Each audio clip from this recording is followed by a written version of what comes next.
শান্ত হো মা, শান্ত হো। কাঁদিস না। আজ আকাশটাও কাঁদছে তোর জন্য। কিন্তু উপায় যে নেই।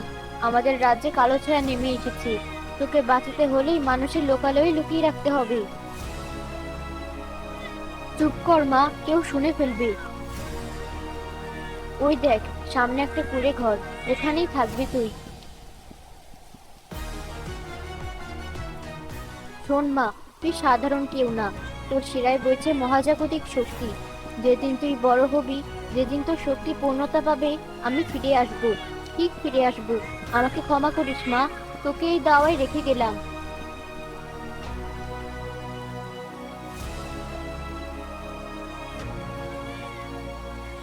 শিউলি, ও শিউলি, তুমি কি বাতাসের শব্দের মধ্যে অন্য কিছু শুনতে পাচ্ছ? কিসের শব্দ? বাইরে যা তুফান হচ্ছে। মনে হচ্ছে আজ ঘর দোষও বুড়িয়ে নিয়ে যাবে। ভয়ে আমার হাত পা ঠান্ডা হয়ে আসছে। আরে না, ঝড়ের শব্দ নয়। মনে হলো কোনো শিশুর কান্নার আওয়াজ ভেসে এলো, খুব কাছে কোথাও। তুমিও না। এই প্রলয়ের রাতে শিশুর কান্না আসবে কোত্থেকে? আমাদের তো কোনো সন্তান নেই। তাই হয়তো মনের ভুলে এসব শুনছো। ঘুমাও তো, সকাল হলে দেখা যাবে। না, আমার মন মানছে না। আওয়াজটা দেওয়ার দিক থেকে এলো মনে হলো। তুমি হারিকেনটা একটু বাড়াও তো, আমি দরজাটা খুলে দেখি। পাগল হলি নাকি? এই ঝড়ে দরজা খুললে ঘরের চাল থাকবে না। যেও না বলছি। আমাকে যেতেই হবে। যদি সত্যি কোনো বিপদগ্রস্ত মানুষ হয়, উপরওয়ালা যদি পরীক্ষা নেন। ওরে বাপরে, শিউলি, সর্বনাশ হয়েছে, জলদি এসো। কি হলো? অমন করে চেঁচিয়ে উঠলে কেন? বাঘ ভাল্লুক এলো নাকি?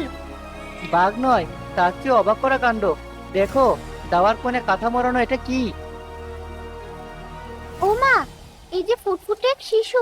আমার সোনা। এই ঝড়ের মধ্যে কে তোকে ফেলে গেল? ওর শরীরটা একদম শুকনো। এক ফোঁটা জলও লাগেনি। এই কেমন আজব ব্যাপার। আশেপাশে তো কাউকে দেখছি না। যে রেখে যাক। মনে হচ্ছে আল্লাহ আমাদের হাহাকার শুনেছেন। এত বছর আমাদের কোল খালি ছিল, আজ তিনি নিজ হাতে এই আমানত পাঠালেন। ঠিক বলেছো। আজ থেকেও আমার মেয়ে। দেখো মেয়েটা কেমন মায়াবী চোখে তাকাচ্ছে। মনে হচ্ছে যেন ঘরের আধার কেটে আলো ফুটলো। ঠিকই বলেছো। ওর নাম রাখবো তুলি। চলো, ওকে ঘরে নিয়ে গরম দুধ খাওয়াও। বাইরে থাকলে ঠান্ডা লেগে যাবে।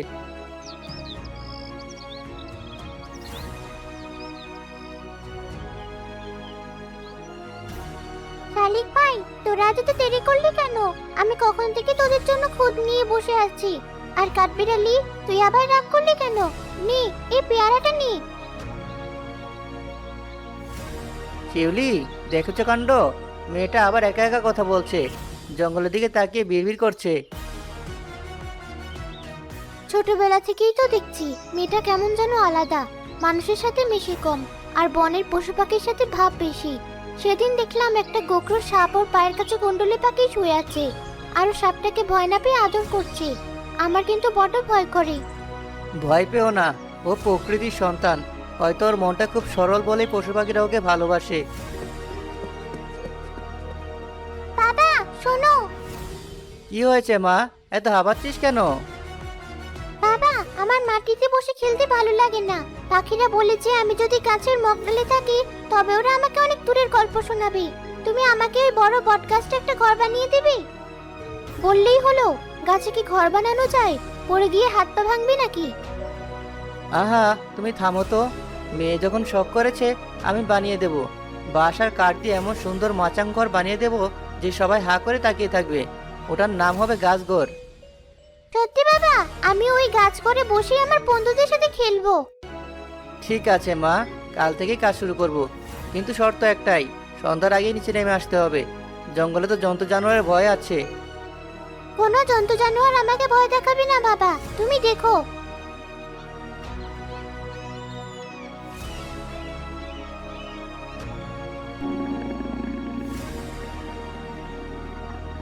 পলাশ, পলাশ, তাড়াতাড়ি কুঠার নিয়ে এসো। সর্বনাশ হয়ে গেছে। কি হয়েছে শিউলি, অমন করে কাঁপছো কেন? যে দেখো, তুলির গাছ ঘরের নিচে ওটা কি? কত বড় দোরাকাটা বাঘ। আমাদের মেয়েটা এখন নামবে কি করে? বাঘটা তো ওত পেতে বসে আছে। হাই হাই, এই যে সাক্ষাৎ মৃত্যু। তুমি শব্দ করো না, আমি পিছন দিক থেকে গিয়ে বাঘটার মাথায় কোপ বসাবো। আজ হয় বাঘ মরবে, না হয় আমি। সাবধানে, মেয়েটার জন্য কোনো ক্ষতি না হয়। রে বাঘা, তুই আজ আবার এসেছিস কেন? তোকে না বললাম দুপুরে আসবি না? আমি ঘুমাচ্ছিলাম। শিউলি, দেখেছো? তুলি বাঘটার সামনে গিয়ে দাঁড়ালো। ওকে ডাক দাও, বাঘটা এখনই হালুম করে উঠবে। অমন করছিস কেন? খিদে পেয়েছে? দাঁড়া, মা ঘরে পিঠা বানিয়েছি, তোকে এনে দিচ্ছি। কিন্তু খবরদার, বাবাকে ভয় দেখাবি না, বাবা খুব ভয় পায়। এ আমি কি দেখছি? বনের বাঘ আমার মেয়ের কথা শুনছে। পলাশ, আমি তো আগে বলেছিলাম তুলি সাধারণ কোনো মানুষ নয়, ওর মধ্যে নিশ্চয় কোনো দৈব শক্তি আছে। চুপ করো, নিজের চোখে না দেখলে বিশ্বাস করতাম না। কুঠারটা নামিয়ে ফেলি। বাঘটা তোকে কিছুই করছে না, উল্টো আদর খাচ্ছে। আমাদের মেয়েটা সত্যিই রহস্যময়ী।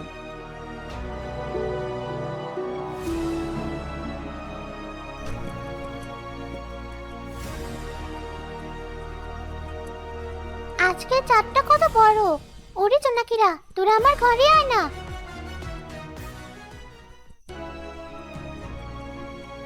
রাজকন্যা তুলি, আপনি কি আমাকে চিনতে পারছেন? কে? কে তুমি? তোমার পিঠে ওগুলো কি? ডানা? তুমি কি পাখি? কিন্তু দেখতে তো মানুষের মতো। আমি পাখি নই রাজকন্যা, আমি পরী। আর আপনিও আমাদেরই একজন। আপনার জন্ম মানুষের ঘরে নয়, পরী রাজ্যে। আমি পরী, কিন্তু আমার তো ডানা নেই। আমার বাবা পলাশ, মা শিউলি। তুমি ভুল করছো। ভুল আমি করছি না। আপনার মা আমাদের রানী আপনাকে এখানে রেখে গিয়েছিলেন বিপদের হাত থেকে বাঁচাতে। আজ আপনার শক্তি জাগছে, তাই আমি এসেছি আপনাকে পাহারা দিতে। শিউলি, উপরের দিকে তাকাও। তুলি ঘরে কারা কথা বলছে? ঘর থেকে কেমন অদ্ভুত আলো বেরোচ্ছে। ও মানুষ নয়, ও পরী। ওর পিঠে ডানা আছে। আমার বুকটা কেমন কেঁপে উঠছে। ওকে আমার মেয়েকে কেড়ে নিতে এসেছে। চুপ করে শোনো ওরা কি বলে। তুমি চলে যাও, আমার বাবা মা দেখলে ভয় পাবে। আমি পরী হতে চাই না, আমি তুলি হয়ে থাকতে চাই। আমি চলে যাচ্ছি রাজকন্যা, কিন্তু মনে রাখবেন, আপনার আসল বাড়ি আকাশ ছোঁয়া মেঘের দেশে। সময় হলে আপনাকে ডাক দেওয়া হবে। শুনলে? ও তুলিকে নিতে আসবে। আমি আমার মেয়েকে দেব না, কিছুতেই দেব না। শান্ত হও। কপালের লিখন কেউ খণ্ডাতে পারে না। যতদিন ও আছে ততদিন ওকে বুকের মধ্যে আগলে রাখবো, কিন্তু কাউকে একথা জানাবে না। জানাজানি হলে গ্রামের লোক ওকে ডাইনি ভাববে।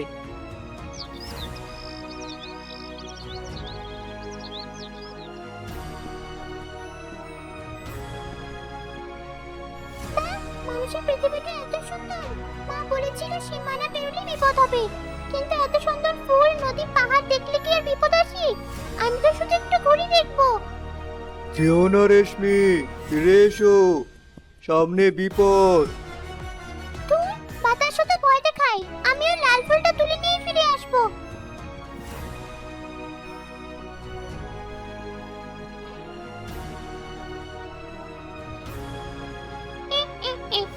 কতদিন পর কচি মাংসের গন্ধ পাচ্ছি।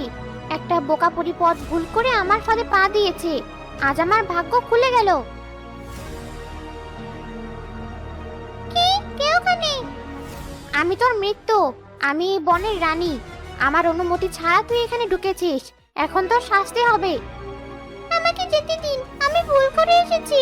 আমার মা জানলে খুব বকবে। মা জানবে পরে, আগে আমি আমার কাজ সারি। তোর ওই ঝলমলে ডানা দুটো আমার চাই। ওগুলো পুড়িয়ে আমি খাবো, আর তোর রক্ত দিয়ে আমি অমর হব। না, দয়া করুন, আমার ডানা কাটবেন না। আমি উড়বো কি করে?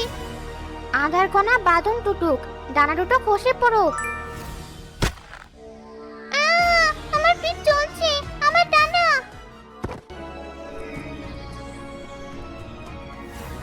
থাম পিশাচিনি, তোর এত বড় স্পর্ধা!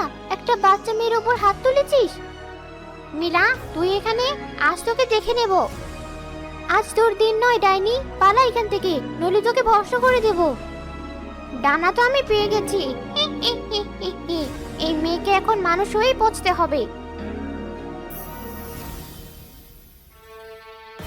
মিলা, আমার ডানা নেই, আমি এখন বাড়ি ফিরবো কি করে? মা যে আমাকে আর চিনতে পারবে না।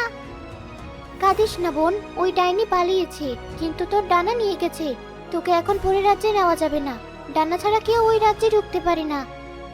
তাহলে আমি কোথায় যাব? এই জঙ্গলে বাঘ ভাল্লুক আমাকে খেয়ে ফেলবে। ভয় নেই, আমি তোকে সাহায্য করব।